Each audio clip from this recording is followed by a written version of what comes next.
네, 안녕하십니까. 삐딱 듣고 시작하겠습니다. 가을비가 이렇게 좀 많이 와가지고 걱정이 많은데 안전에 유의하시기 바랍니다. 오늘 나와주신 분들 소개해드리겠습니다. 김법기 전 충북도의원님 오셨습니다. 네, 안녕하십니까. 반갑습니다. 네, 네. 반갑습니다. 한재학 청주시의원님 오셨습니다. 네, 안녕하세요. 반갑습니다. 김법기 의원님 저번에 나와주셔가지고 어우 우리 또 장안의 화제였습니다. 아유, 우리 삐딱 토크에서 네. 저를 또 정치평론가로 다 소개를 해주는 바람에 네.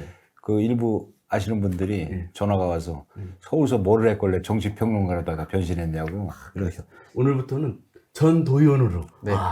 뭐 정치평론가가 더 좋긴 하던데 저희 아직 입장에서는. 평론할 단계는 아니고 제가 그만큼 실력이 없기 때문에 아 그래요? 예. 근데 그 저번에 말씀하실 때 저희가 좀 놀랬잖아요. 도지사님을 또 이렇게 또 비판적으로 하기도 하셔가지고 좀 괜찮았어요? 아니 전혀 그런 게 아닌데 네. 오늘 이 녹화하러 들어오다 보니까 네. 레드카펫을 쫙 깔아주셔갖고 네, 그래서 네.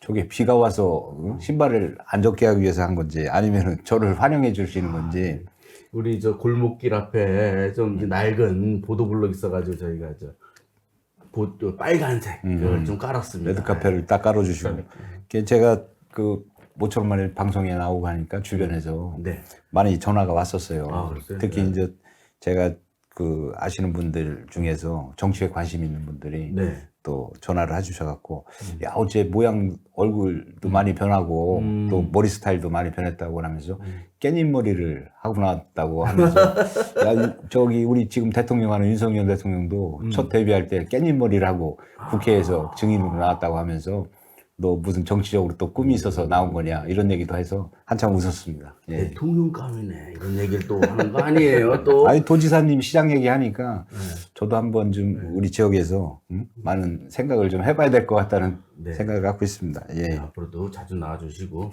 약속 하나 해주셔야 돼요. 혹시 일이 많아 못 나오면 대타? 예. 대타는 안 그러면 우리 힘들어요. 둘이 해야 되는 상황이. 아니 국민의힘 쪽에서도 좀 젊고 하고 이게 좀 진취적이고 좀 한 의원님들 많을 텐데. 그러니까요. 예. 우리 포장도 다 빨간색이잖아요. 저도 오늘 그래서 옷을 어. 집에 가서 빨간색을 좀 찾아보다니까 이 옷이 있어갖고 입고 나왔습니다. 예. 글쎄 또 코디도 맞추시고 왕년에 보자. 방송했으니까. 네. 역시 다르시군요. 네.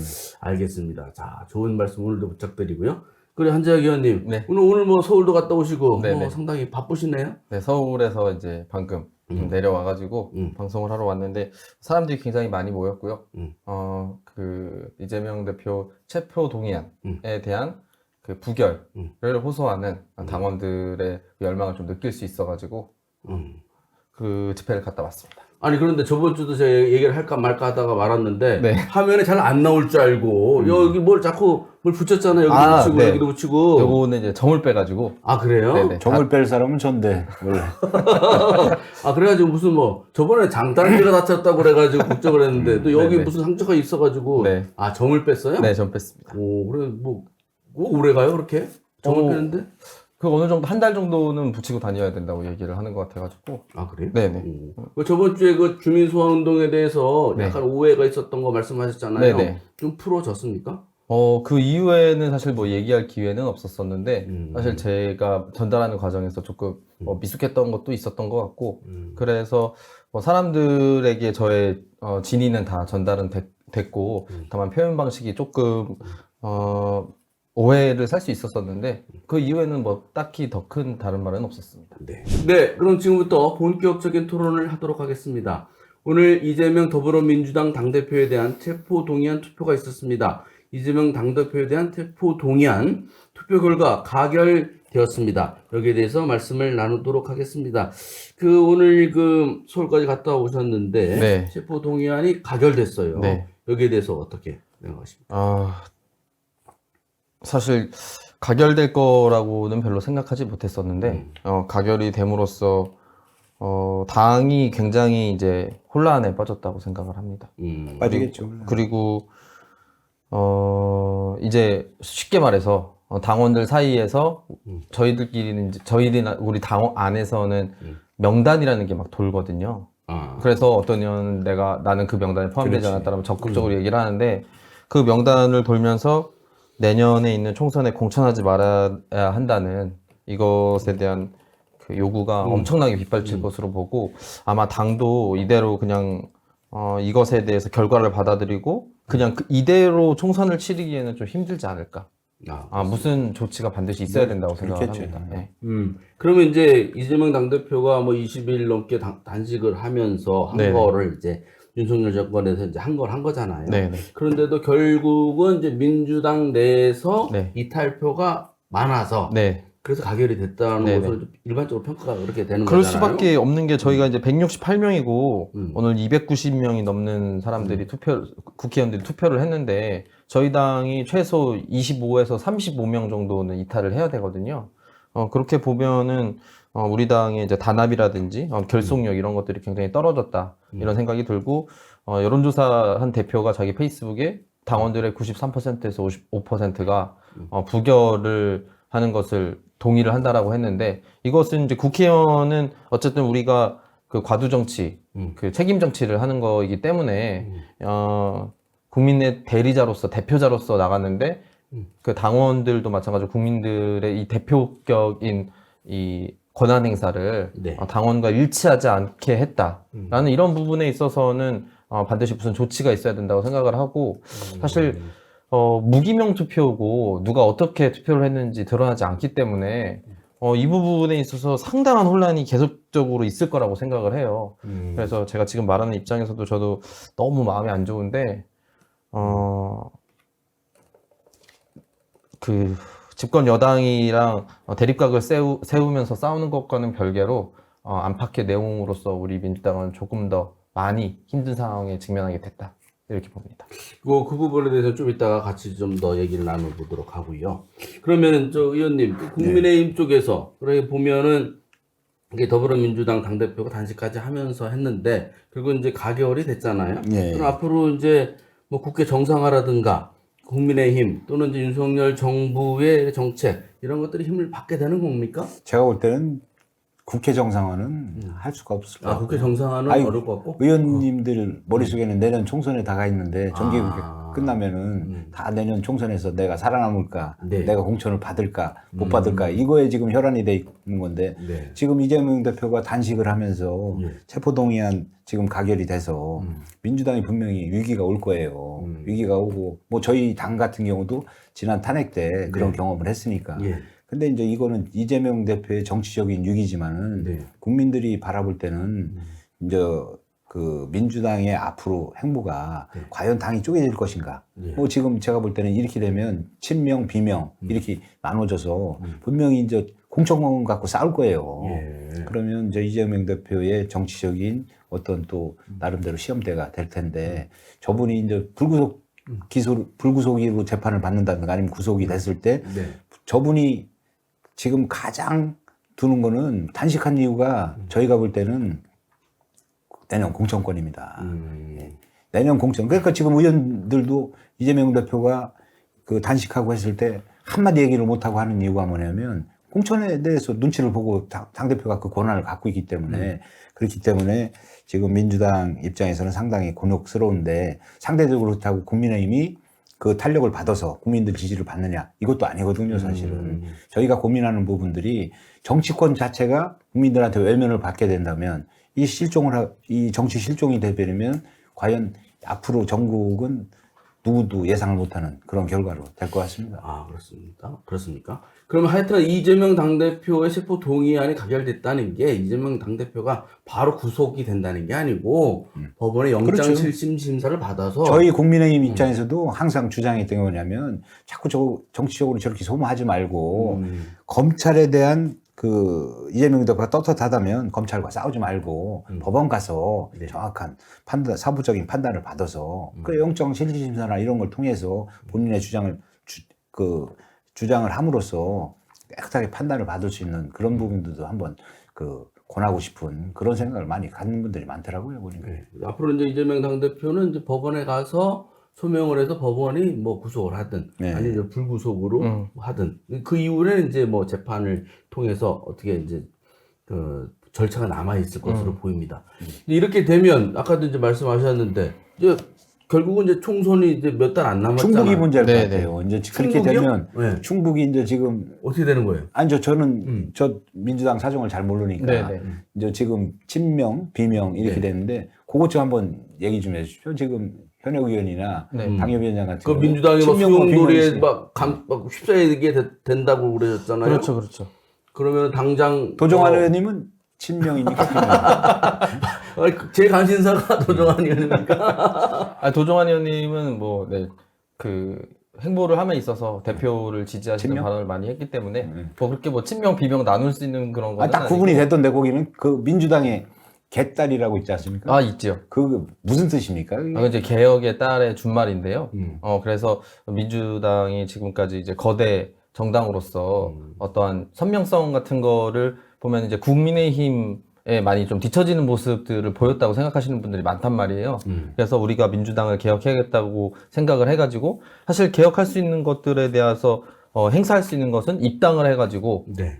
일정 정도 당비를 내고 기간이 지났을 때에 이제 우리는 권리당원이라고 얘기를 하거든요. 그럼 권리당원이 됨으로써 권리 행사를 하겠다 이런 거고 그런 사람들이 자발적으로 모여가지고 들어왔기 때문에 그분들이 개딸. 네네 뭐 사실 어감이 앞에 가지고 개가 붙으면 조금 어감이 그럴 수도 딸이면 있는데 주로 여성분들이 많은가 보죠?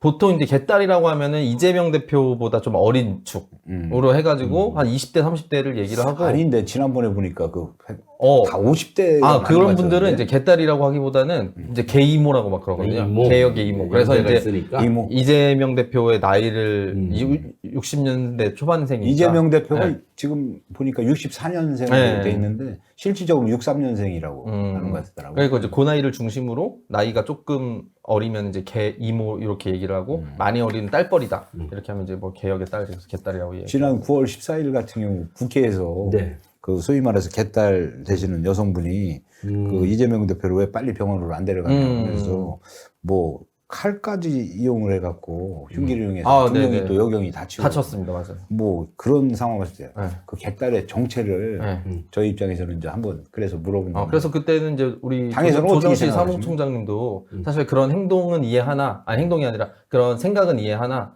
행동으로서 글쎄. 그 사법 혹은 이제 이 행정 이쪽으로 좀 어려움을 초래하는 이런 행동 같은 것들은 하지 않았으면 좋겠다라고 하면서 좀 자제 얘기를 했고 뭐 그 이후에는 뭐 좀 자제되는 분위기로 가고 있습니다. 그러니까 내년 총선에서 그럼 결국 국민의힘이 절대적으로 유리할 거냐 또는 뭐 민주당이 아주 불리할 거냐 그건 모르는 거네요. 오히려 우리가 경험했지 않습니까? 역풍 맞아가지고 학습 효과가 있기 그렇습니다. 때문에 이게 뭐든지 그거는 누구나 판단을 지나치면은 사실 그런 거거든요. 누가 죄가 있다고 해가지고 막 괴롭히면은 그 죄 있는 사람이 굉장히 쉽게 말해서 이제 우리가 언더독이라 그러죠. 이래서 이 사람을 죄가 있다는 전제하에 사람들이 그 죄가 있다고 비난하는 사람을 찍어줄 거다라고 생각을 할 수도 있는데 또 정치라는 것이 또 과하면은 또 이게 역풍 같은 게 불 수가 그럼요. 있거든요. 네. 그렇기 때문에 뭐든지 조금 적당히 해야 된다 라는 생각이 듭니다. 그럼 이번 이제 어쨌든 이게 며칠 후면 또 추석이기 때문에 이 가결의 결과가 과연 어떤 바람이 불어가지고 이게 내년 또 총선은 또 몇 달 안 남았다 해도 그 안에 어떤 일이 어떻게 발생할지 모르기 때문에 민심이 어떻게 그럼요. 갈지는 사실 모르는 일이겠어요. 뭐 얼마 안 남았다고 했지만 그래도 6개월 이상 남았습니다. 그 사실 6개월이면은 뭐 2번, 3번씩 이렇게 뒤집힐 수 있는 엄청난 긴 시간이거든요. 그래서 사실 얼마 안 남았다고 하지만 사실 얼마 안 남은 거라고 하기에는 아직은 시간이 좀 많이 남았다. 이렇게 이제 정기국이 끝나면 네. 그 각 당의 이제 공천 그 전국으로 들어가는데 공천 결과에 따라서 그 전에 김무성 대표가 옥새를 갖고 부산으로 가는 바람에 그때 박근혜 대표가 우리가 과반수 이상을 얻을 줄 알았는데 결국 민주당한테 다 뺏기고 하는 경험이 있었기 때문에 아마 그 지금 지역 정가에서 지금 민주당 대 국민의힘이 4대4 아닙니까? 그거를 좀 한번 유심히 보시면은 지역에 계신 분들이 많은 관심을 가질 겁니다. 그리고 이제 지역에서도 이제 이재명 당대표의 단식과 그렇죠. 동조 단식이 있었어요. 그래서 2명이 이제 단식을 했는데 그 여기에 대해서도 제가 취재도 하고 했어요. 그랬는데 거기 이제 반응이 아주 또 제각각이었어요. 거기에 동조하고 응원하는 분들도 있었고 왜 하는 거야? 뭐 이렇게 이제 얘기하는 분들도 있었습니다. 본인들은 굉장히 처절하게 단식을 했었는데 그 김시진 그리고 송재봉 그 전 행정관 단식을 했어요. 그래서 이 목적이 뭐냐 여기에 대해서도 얘기가 많은데 이제 먼저 우리 보시기 어떻습니까? 정치 평론가. 제가 뭐 이런 입장에서. 제가 이 얘기가 나와서 그 우리 저 오창에 네. 우리 저 송대봉 전 행정관 전 저 청주시장 후보죠. 이분이 단식을 한다고 그래서 한번 아침에 한번 가봤더니 그래서 사진을 한번 찍었더니 예. 이렇게 비어 있어요 자리가. 아침에 몇 시에 갔는데요? 이게 이제 아침 한 7시 반 정도 되는데 네. 그래서 이분들은 민주당은 단식을 무슨 출퇴근 단식을 하나 이런 생각을 좀 예, 가졌거든요. 아침 8시부터. 근데 단식이라는 게 사실 YS나 DJ 단식할 때 보면 한 자리에서 일정하게 이렇게 단식을 하는데 이재명 대표가 단식을 출퇴근 단식을 하면서 릴레이 이 단식도 이렇게 그 출퇴근 단식을 하는 이런 모습을 보고서 과연 저분들이 출퇴근하면서 진짜 단식을 하는지 이런 부분들이 오해의 소지가 있는데 이게 진정성이 있는지 응? 본인들 몸을 위해서 단식을 하는 건지 아니면은 정치적으로 분명히 이제 좀 정치적으로다가 알리려고 하는 건데 이게 좀 아쉽더라고요 보니까 이게 제가 볼 때는 그래서 8시부터 밤 11시까지 거기서 하고 나머지 이제 집에 가서 하는 것 같아요. 하는데 이제 보기에 따라서 이제 그러니 뭐 생각할 집에 수도 갈 있겠네, 때까지 그죠? 따라다니면서 그렇죠. 할 수 있는 상황도 아니고 그러다 보니까 막 6kg 정도 빠지고 그렇긴 했는데 보시기에 따라서는 뭐 그런 생각을 하는 분들도 있을 수 있겠죠. 왜 또 7시 반에 갔으면 한 30분 기다려 보시지. 제가 좀 기다려 지나가다가 커피 한 잔 마시면서 아니 우연히 지나가다가 거기 걸 단식한다고 프랭카드 써붙이고 했는데 당사자는 없고 그래서 민주당에 아시는 분들한테 물어보니까 야, 집에서 출퇴근 하신다고 그래서 아마 송대봉 전 행정관이 분평동에서 살다가 네. 청운구 그 오창 쪽으로 이사를 가셨다고 그러더라고요. 예, 맞아요. 그래서 오창 프라자 앞에 사는데 이분이 과연 진정한 좀 단식을 하려면 저 같은 경우는 사실 제가 단식을 한다면 당사나 뭐 그 우리 도청 앞이라든가 이렇게 해서 좀 뭔가 상징성 있게 좀 단식을 해야 되는데 오창 프라자 앞에 가서 거기서 왜 하지 했는데 결국은 저분이 이제 내년 총선에 청원구에서 출마 지금 할 계획을 갖고 있으니까 이름 알리기 위한 거 아니냐 이런 또 생각 좀 들고 그래서 단식이 꼭 정치적으로 그 이용하는 그런 부분에 대해서는 좀 우리가 식상하지 않느냐 저희는 그렇게 보고 있어요. 예. 그 김시진 씨는 네네. 상당공원에 단식하고 거기는 안에 일주일 했다고 일주일하고 했습니다. 그 안에 그 상당공원 내 텐트 별도의 텐트에서 거기 네네. 자고 그랬다고 하던데. 제가 하나 좀 물어볼게요. 네네. 김시진 씨가 지난 보궐선거 때 네네. 그 무소속으로 상당구에서 네네. 국회의원 출마했었죠. 예, 그때 예. 민주당에서 후보를 안 냈으니까. 네네. 근데 입당을 하신 거예요, 그러면? 입당을 했습니다. 예. 네, 그리고 청년위원장이기도 하고 상당공 네네. 청년위원장이고요. 제가 그 프로그램 나오기 전에 한번 주변에 알아보니까 전에 그 김병우 교육감 하실 때도 네, 정책비서를 했습니다. 그쪽 네네. 가시고 뭐 국회의원 보좌관도 뭐 이렇게 그거 20대 때 국회의원 20대 보좌관, 때. 비서관까지. 네. 글쎄 근데 이제 입당을 해서 지금 거기도 그러면 상당구에 생각이 있으신가요? 그렇죠. 네네. 그럼 여러 명이 또 그런 데 맞습니다. 네, 맞아요. 알겠습니다. 그러니까 우리 국민의 입장에서도 음. 그 총선 나오실 분들은 단식을 좀 저희들 출퇴근 단식을 좀 해야 될 것 같아요. 한번 말씀드리는 겁니다. 네. 의원님 어떻게 네, 생각하세요? 아무래도 이재명 대표에게 힘을 실어주기 위해서 전국의 이제 각지에 있는 저 동지들이 이제 동참을 한 거로 생각이 들고 도종환 의원님 그럼 단식 계획은 없으세요? 그럼? 도종환 의원님은 거의 끝났으니까 이제. 있다는 얘기는 제가 못 들었는데, 네, 그래서 힘을 실어드는 게 가장 큰 목적이었다고 생각을 하고, 그 도당 위원장, 이모선 도당 위원장님뿐만이 아니라 네. 많은 의원님들께서도 자주 방문을 해주셔가지고 힘을 좀 실어주시고, 네, 그러한 목적이 가장 크다고 봅니다. 네. 변재료는 안 왔다는데 그 옆에 그래요? 안 되는데 안 온다고 하더라고. 그래서 숨이 사이가 안 차셔갖고 좋으신가? 그런가요? 네? 숨이 좀 많이 차셔서 그런가요? 가까운데 안 오셨다고 그래서. 그거 잘 모르겠습니다, 그건. 그래서 그걸 뭐 보좌관이라도 전화를 해도 왔어요. 이랬다 안 왔다고. 그래서 하여튼 복잡합니다. 어쨌든 그래 당내 결속이라든가 당대표가 그렇게 하니까 네네. 그 당원들 간에는 그런 그러니까 송재봉 그 행정관이 그 할 때 단식을 할 때 동조 일일 단식하는 분들도 계시더라고요. 있습니다. 같이 맞습니다. 단식하시는 네네. 네, 같이 가는 분들도 있고. 그분들도 출퇴근 하시는 거예요? 그럼 이제 일일 단식을 일일 해가지고 아침부터 하루 동조 단식 그러니까 같이. 하루는 네. 뭐 건강에도 좋으니까. 네, 아직 그럼 이제 오늘까지만 하겠네요. 어쨌든 아마 오늘 마무리하는 걸로 알고 있습니다. 그런 이제 의미가 있다. 네네, 그렇습니다. 보시기에는 시간차는 것도 있다. 그렇죠. 이게 단식이라는 게 말 그대로다. 우리 어렸을 때 보면 뭐를 좀 자기가 쟁취하려고 안 됐을 경우 부모님한테 그 단식을 하면서 이제 그때는 밥을 굶는다고 하지 않습니까? 근데 이제 제가 이게 먹는 것 같고 자꾸 이런 걸 정치적으로 이용해서 단식하고 그런 건 우리 저 시청자분들께 판단에 맡기겠습니다. 예.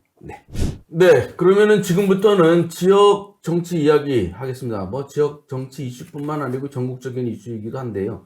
지금 이제 내년 4월 총선을 앞두고 정치인들이 바쁩니다. 그 중에서도 정치 신인들이 아주 마음이 상당히 이제 졸이고 있죠. 뭐 할 일도 많고 하고 싶은 얘기도 많고 하고 또 자기 얼굴도 알려야 되는데요. 정치 신인들은 자기 얼굴 알리기가 상당히 어렵습니다. 왜 그런가 했더니 그 시민들은 길거리 나붙은 현수막이 많아가지고 왜 이렇게 많아 하고 있는데 정작 정치 신인들은 자기의 현수막을 잘 내붙이지 못하고 한답니다.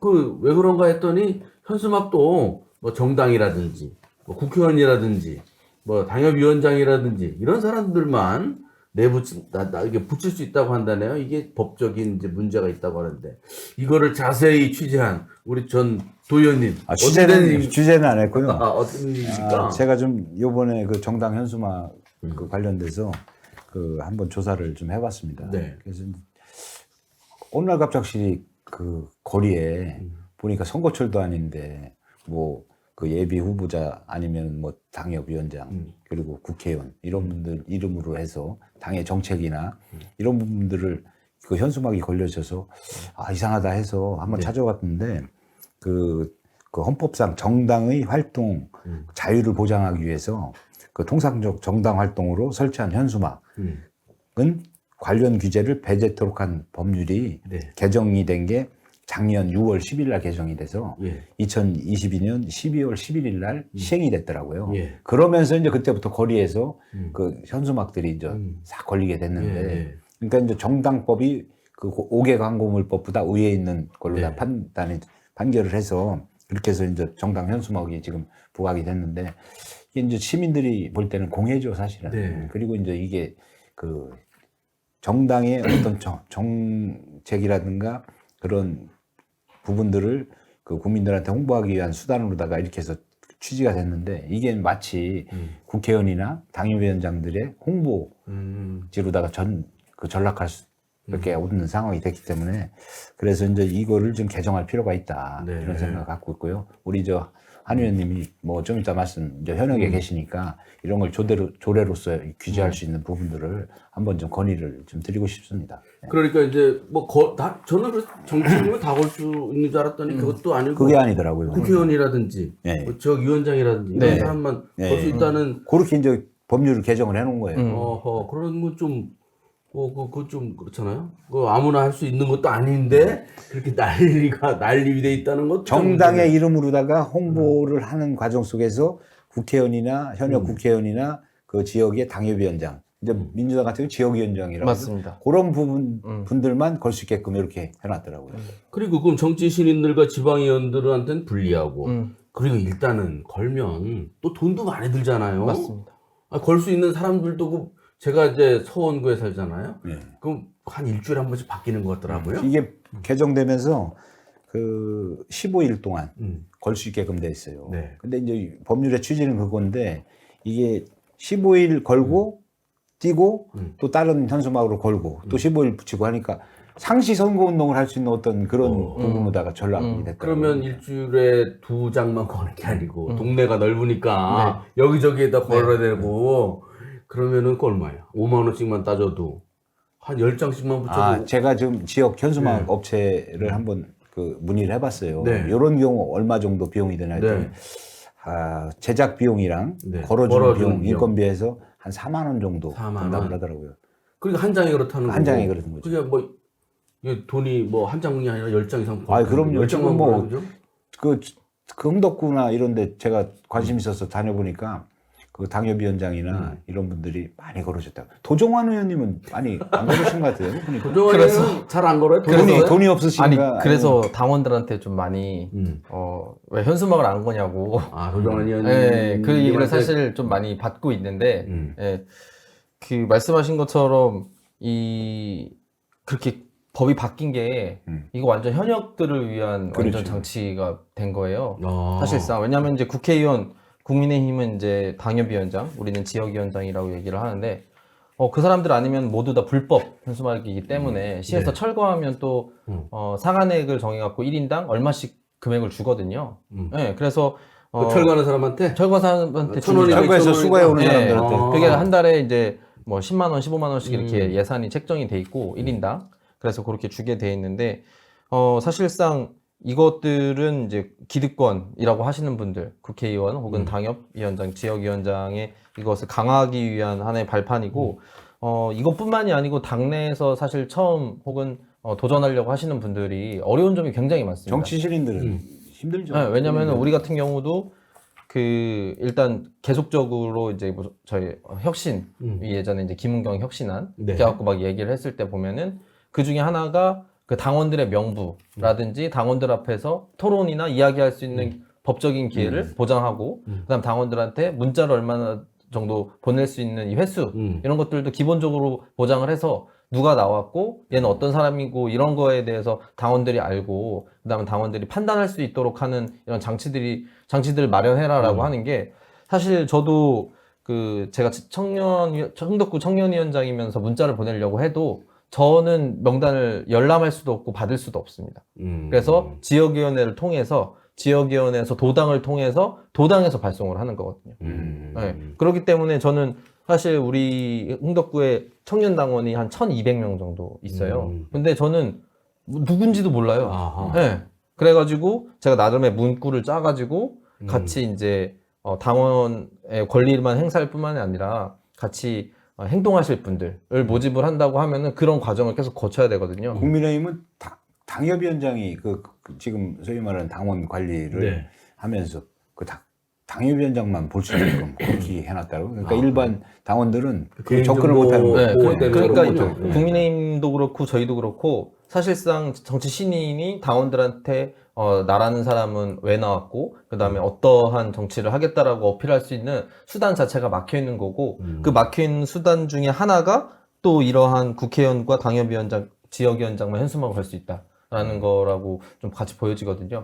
그래서 이제 좀 기득권을 위한 좀 하나의 안 좋은 좀 장치다 이렇게 좀 보고 있고 그 사람들이 사실 굉장히 많이 피로를 호소를 그렇죠. 많이 합니다. 피로를 예. 거기에다가 이런 홍보 효과 플러스 홍보 효과는 사실 이름만 있으면 홍보 효과가 되는 거거든요. 그렇죠. 근데 그 옆에 어떤 정책적인 방안이라든지 우리 당에서 뭘 했다 이런 거보다는 사실 비난이 더 많은 그 비율을 차지하거든요. 그렇죠. 예를 들면 뭐 국민의힘 입장에서는 뭐 대장동 어쩌고저쩌고 얘기하고 그렇죠. 우리는 윤석열 대통령실에 무슨 R&D에서 하는 삭감이니 이런 식으로 얘기를 하면서 서로 약간 비난하기 바쁘다 보니까 그 과정에서 시민들이 갖는 이 정치에 대한 혐오, 그다음 무관심 이런 것들이 점점 그렇죠. 더 커지고 있습니다. 일반적인 문구는 또 관심들이 없으니까 좀 자극적인 맞습니다. 문구가 들어가야지 한번 쳐다보고 네. 아까 말씀하셨듯이 그렇게 운전하다가 또 그런 거 있다가 교통사고 또 유발도 하고 그래서 이게 이제 대안으로는 네. 뭐 인천시에서 조례로 지금 개정을 해서 네. 이 불법 현수막으로 지정을 해서 시에서 뭐 철거를 한다든가 이런 부분도 있는데 제가 볼 땐 대안으로는 이 총량 규제를 하면 돼요. 그러니까 우리가 선거 때 보면 각 동에 지금 몇 개죠? 프랜카드가 올 수 있는 게? 한 개인가요? 두 개인가요? 선거구별 4개 이하 정도. 4개 이하인가요? 그게 이제 인천시의 조례가 선거구별 4개 아니야. 이하여야 된다. 우리 시의원 그때 지방선거 나왔을 저 때 동별로 2개씩. 동별로 2개죠. 그러면 동별로 다 2개 정도 걸어서 각 정당에서 네. 정책이라든가 뭐 어떻게 하든 뭐 공약이라든가 이런 건 사실 의미가 없고 나름대로 그 본인들이 하고 싶은 얘기를 할 수 있게끔 풀어주면 그러면 정치 신인이나 이런 분들도 각 당에 나온 분들도 좀 자기의 정책이라든가 이런 걸 홍보할 수가 있는 거기 때문에 이게 총량제로 규제를 하면 그러면 나름대로 효과가 있지 않을까 이런 생각이 좀 들더라고요. 근데 이제 보니까 이제 사람들의 마음, 특히 이제 당원들의 마음. 저분은 걸었는데 우리는 왜 안 거냐. 아니, 그럼요. 그동안의 네, 현실 네. 얘기처럼. 그 누구는 센 얘기를 썼던데 네, 뭐 우리는 왜 거기 대응 못 하느냐. 네. 이 가까운 사람들이 네. 문제예요. 사실상 그리고 우리 걸 왜 안 바꿨어? 뭐 이거 그러니까 이제 있잖아요. 이 현수막 정치라고 하는 게 이 사안을 굉장히 신속하게 쫓아가가지고 기동성 있게 만들어야 되는 거거든요. 네. 예를 들면 국회나 어떤 이제 기관에서 무슨 일이 있었다, 정치적 행위가 있었다. 그러면 그 다음 날이나 그 다음 날 바로 걸어버리면은 이게 굉장히 이제 당원들한테 우리가 메시지를 주는 걸로 이야기를 하는데, 저는 우리 당이 굉장히 아쉬운 게 사람들이 이야기를 하거든요. 현수막 정치는 진보당이 진짜 잘한다. 이야기를 하고. 잘하더라고요. 네. 그 진보당 그 도당위원장인가 또 이명주 거기 예. 청주 시당위원장이라고 써요. 시당위원장. 네. 아우, 시당위원장. 그때 사진이 처음에는 나왔어요. 그래 언뜻 봤지만 김재동 그 저 연예인이 무슨 콘서트나 뭐 이런 사회 이런 거 보는 줄 알고 얼굴이 비슷하더라고요. 네. 근데 이제 어느 순간에는 얼굴은 없고 이름만 이렇게 해서 상당히 좀 자극적인 문구라든가 좀 관심 있는 문구로다가 이렇게 많이 걸어놓는데, 저 돈이 얼마 들까? 좀 많이 들 텐데 이런 많이 생각이 들 좀 거예요. 들더라고요. 아니 그 카피 좋은 뭐 눈길 끄는 거 네. 해가지고 저 도청에서 내용 증명 왔대잖아요. 아, 그래요? 맞아요. 의혹하는 네.